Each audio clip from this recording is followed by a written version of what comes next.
You know how I feel. You know how I feel.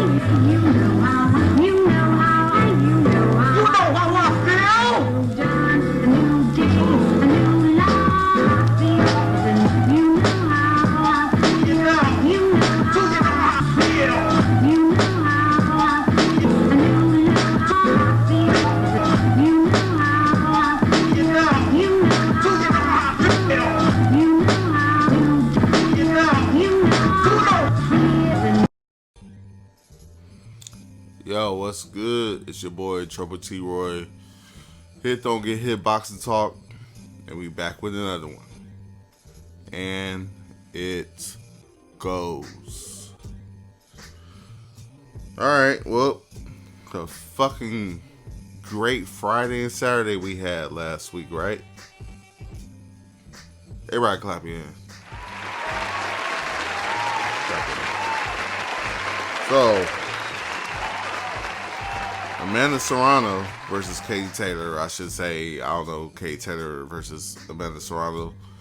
3, it was not a disappointment, but the only thing about it was I know Amanda Serrano could have done better. I believe her team didn't get her trained or train her to do what she needed to do, unfortunately. Playing the technical with Katie Taylor is not the thing. It's not the thing. Katie Taylor is a technical beast, and we've seen that all her career. And she gets better. I think that's what happened with this fight as well. Every fight, she's gotten better, and unfortunately, I was going for Amanda because I have a crush on her. But regardless, I was going for Amanda because I felt like I like her style. She's very aggressive. She's come forward. She's going to be in your face. She's going to shoot her shots.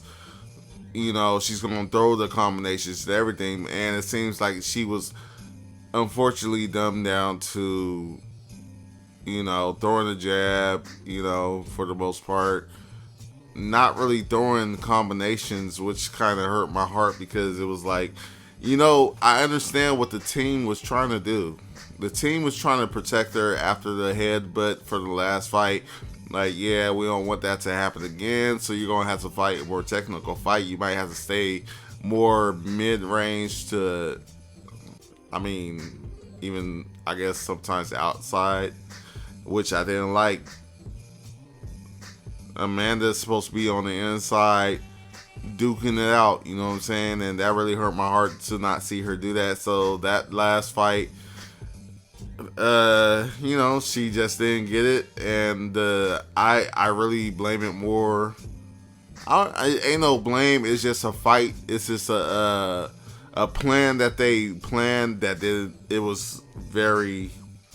wasn't the plan. So unfortunately, Amanda loses her third fight against Katie Taylor, but at the end of the day, it was still, all 3 fights were so great that you could go back and watch these fights. Me and my bro was talking about this the other day. It's going to be unfortunate because the only thing that casuals 5, 10, 20 years from now are going to see is that Amanda lost to Taylor 3 times. They're not going to go back and watch the fights. You know they're not going to do that. These little motherfuckers better go and watch a short. They'll watch a short for 10 minutes, a 1 minute short for 10 minutes before they watch a whole fight. So you're gonna get this. Oh yeah. Well, she could have beat. She got beat by Taylor 3 times. It's like, yeah, but Taylor. Those first 2 fights definitely were questionable. It could have went either way. I remember I watched those fights live, and I was like, those could have gone either way. The second fight I had for Amanda. Straight up, easy.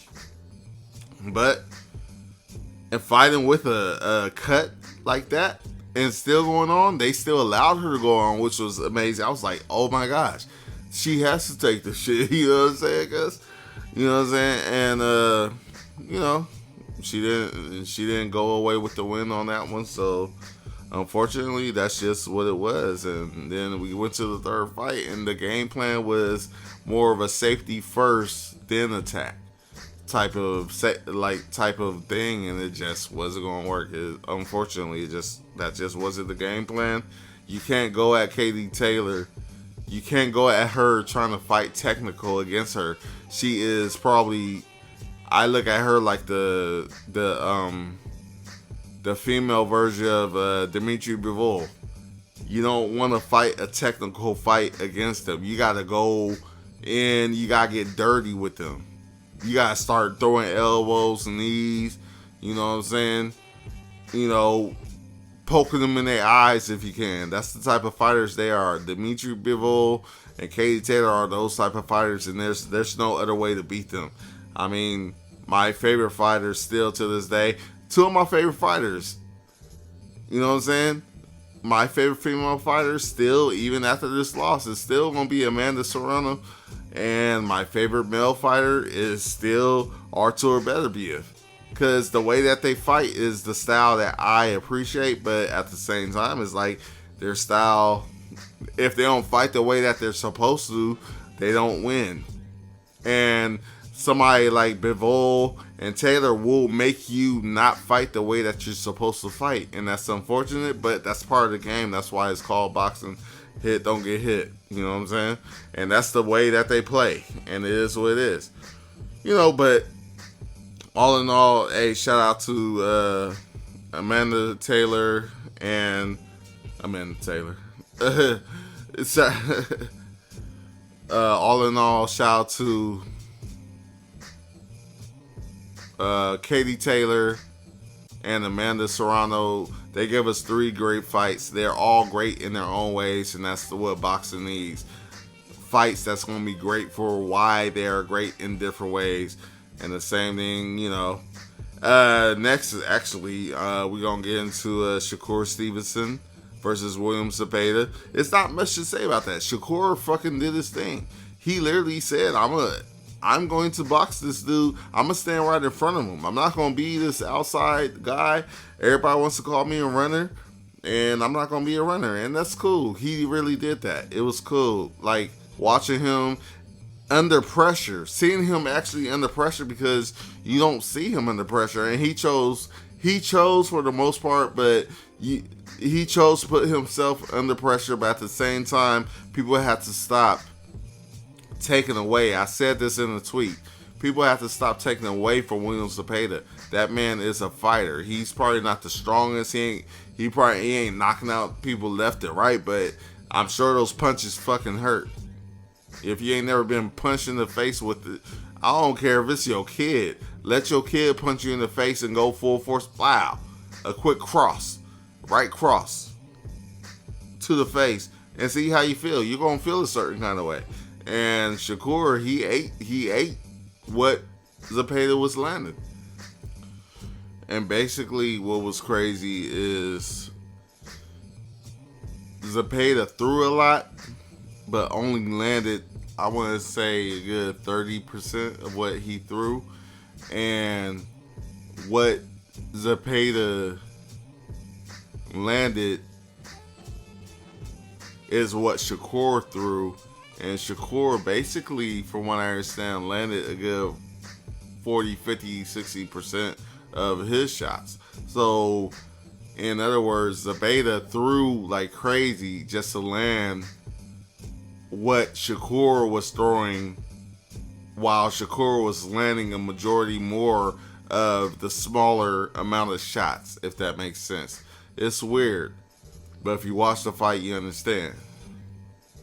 You know, it was a masterclass in my opinion. I have my issues with Shakur outside the ring because he talks so much, but inside the ring, I've never had any issues other than the one fight when he was running, and he don't like being called a runner, but nigga, that's what you did. Nigga, you was a runner for one fight. It's only one fight. He doesn't have the style, the family or fan style, whatever you want to call it, But he can if he wants to. He chooses not to. I was just telling my bro this the other day. I'm like, Shakur could fight any way he really wants to. He showed that this past Saturday. Like, I could fight. I could bang type shit. You know what I'm saying?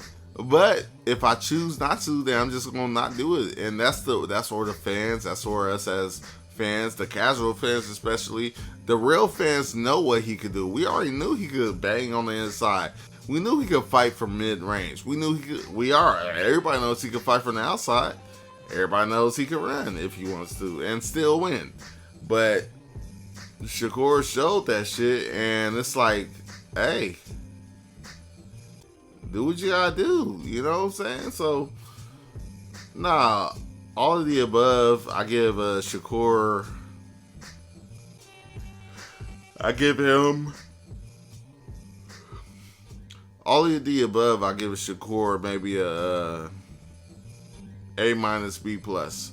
No, I give him a B because I saw what he could have done better defensively, and I know he saw it because he mentioned it. He wasn't supposed to get that hit that much, but that's the kind of fight that you was fighting to the point where if you're not that kind of fighter, you're going to get hit.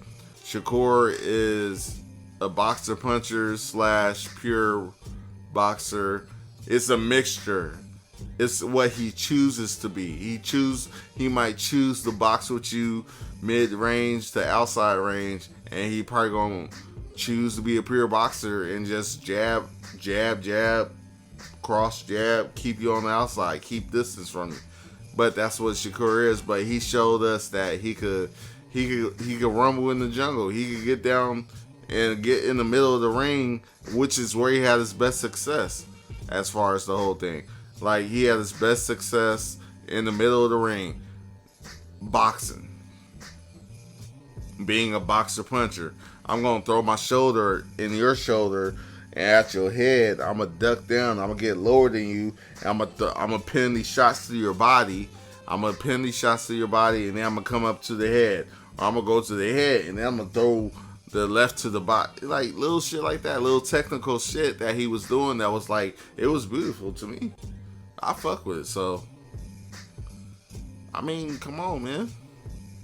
He did what he had to do.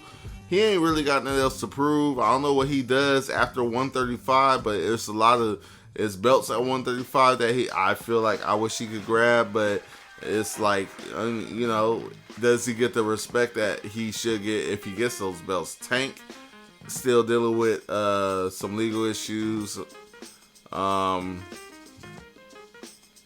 I mean, I don't know what else is going on. Like, what do people want to see? If it ain't Tank, it really ain't nothing.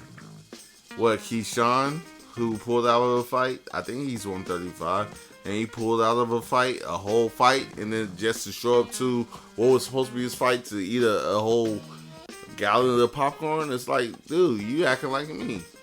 I do that shit. You're not supposed to do that shit. You know what I'm saying? So, I mean, that is what it is. Congratulations to Shakur, for real. It's like, alright, you got that. I'm gonna talk a little less shit because I know how it feels when niggas tell you you ain't this, or you ain't that, you ain't doing it like this, you ain't that, and then when you finally do it, you still get hate. It's like, I understand. It is what it is. You know what I'm saying? So, whatever. So, last thing I was going to talk about, which is really not even an issue, it's not even really, it's boxing related, but why are we talking about it?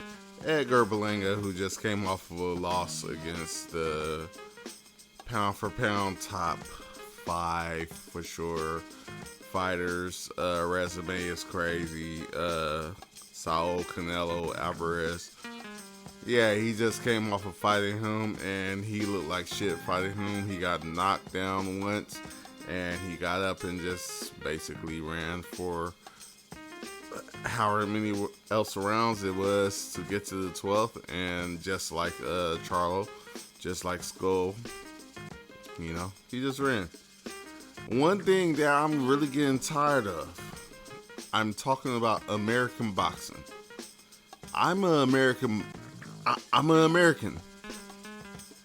I want to see better things happen in America from the people that's representing me, and it's not happening. It's not happening.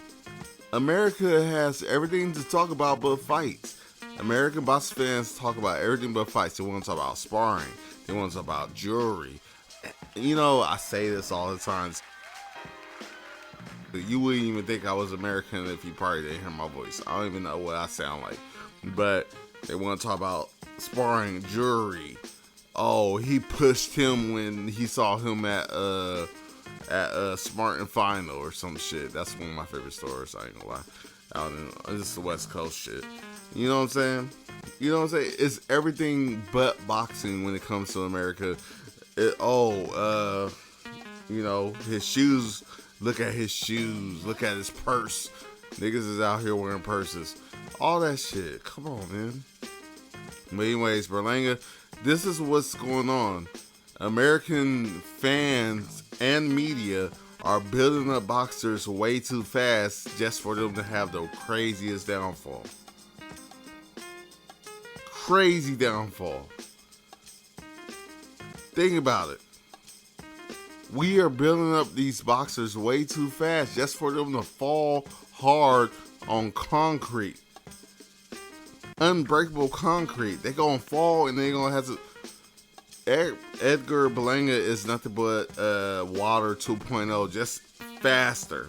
Just a little more skilled, a little more footwork, but still doesn't even know.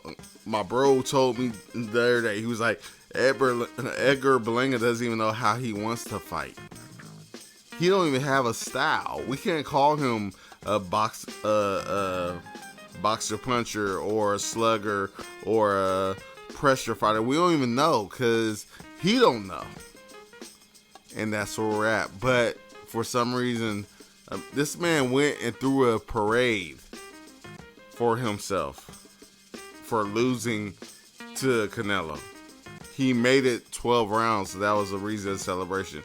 I'm waiting for the parade for getting knocked out for Sheeraz. Are we going to that parade? I'll buy a ticket. If there's really a parade for that, I'll buy a ticket.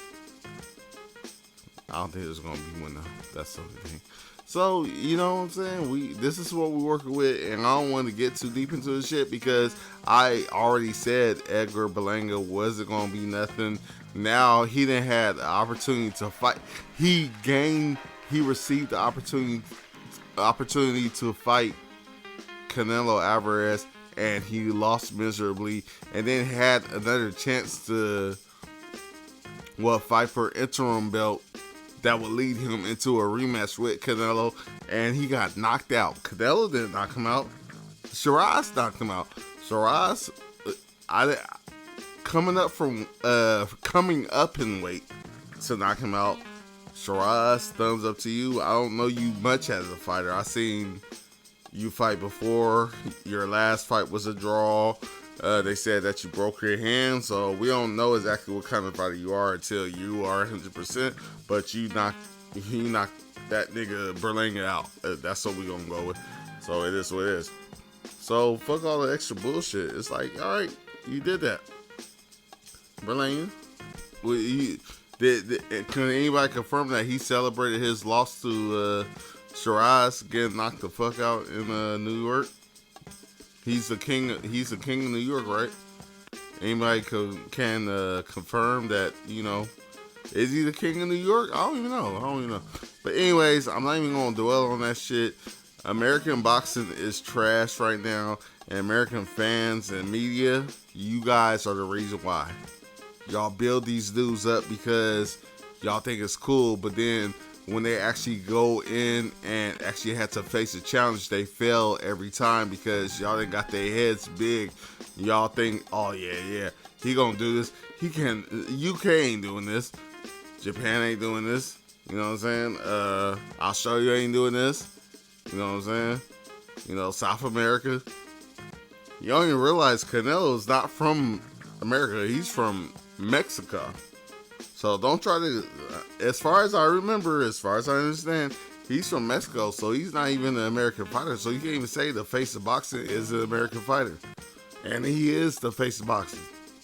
Period. Like, fuck out of here. Y'all think it's got... Anyways, this ain't the 2000s, this ain't the 90s, the 80s, the 70s. This is, we are in the year 2025, and the last few years when it comes to boxing for American boxing has been trash. And I'm going to leave it that way because it is trash. And I'm telling the truth. You want to argue with me, go ahead and argue with me. It ain't going to make me, what you eat don't make me shit. So, guess what? I'm not going to give a fuck. I'm sticking to my guns unless you have a good argument. It is what it is, man. Anyways, please go ahead, like, comment, share, subscribe, all that good shit. It's your boy, Trouble T. Roy. Don't get hit, box to talk. And I'm going to be back with another one. Y'all be easy. Peace.